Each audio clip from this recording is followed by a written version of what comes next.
ராஜபுத்திர இளவரசி மீராபாய் கிபி 16ஆம் நூற்றாண்டில் ராஜஸ்தானின் மேவார் பகுதியில் பிறந்த ஒரு ராஜபுத்திர இளவரசி.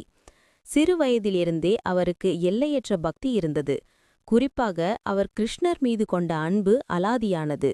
ஒருமுறை அவர் தனது தாயிடம் எனது கணவர் யார் என்று கேட்க, அவரது தாய் ஒரு கிருஷ்ணர் சிலையை சுட்டிக்காட்டி, இவர்தான் உன் கணவர் என்று கூறினார்.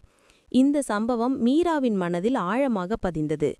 அன்றிலிருந்து கிருஷ்ணரையே தன் கணவராகவும் காதலனாகவும் உலகமாகவும் கருதத் தொடங்கினார். வழக்கப்படி மீராவுக்கு சித்தூரின் மன்னர் ராணா சங்காவின் மகன் போஜ் ராஜ் உடன் திருமணம் நடைபெற்றது. அரண்மனைக்குள் வந்த மீரா அங்குள்ள ஆடம்பர வாழ்க்கையை ஏற்கவில்லை. ராஜபுத்திர வழக்கப்படி அவர் துர்காதேவியை வணங்குவதற்கு பதிலாக தினமும் கிருஷ்ணர் ஆலயத்திற்கு சென்று பக்தி பாடல்களை பாடி நடனமாடினார். மீராவின் இந்த செயல்கள் அவரது கணவர் குடும்பத்தினருக்கு பிடிக்கவில்லை.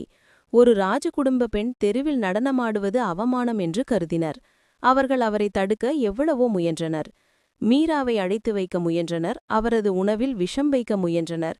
அவருக்கு மலர் மாலை என்று சொல்லி பாம்பை கூட அனுப்பினர்.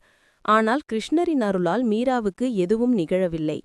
விஷம் அமிர்தமாகவும் பாம்பு சாலிக்ராம், அதாவது கிருஷ்ணரின் கல் வடிவமாகவும் மாறியதாக பக்தி மரபு கூறுகிறது.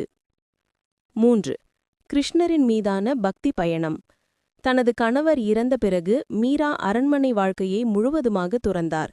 அவர் அரச உடை மற்றும் நகைகளை கழந்துவிட்டு சாதாரண துறவி உடையை அணிந்தார். அவர் கிருஷ்ணரை போற்றும் பக்தி பாடல்களை பாடிக்கொண்டே நாடு முழுவதும் யாத்திரை செல்ல தொடங்கினார். மீரா தன் பாடல்கள் மூலம் கிருஷ்ணரின் மீதான மதுர பாவம் எனப்படும் ஒரு காதலியின் பக்தியை வெளிப்படுத்தினார். அவரது பாடல்கள் இன்றும் பஜன் வடிவிலும் கீர்த்தனைகள் வடிவிலும் மக்களால் பாடப்பட்டு வருகின்றன. அவர் இந்தி, ராஜஸ்தானி, குஜராத்தி மொழிகளில் ஆயிரக்கணக்கான பாடல்களை இயற்றியுள்ளார். மீராபாய் கிருஷ்ணரின் பக்தர்களில் மிக முக்கியமானவராக கருதப்படுகிறார்.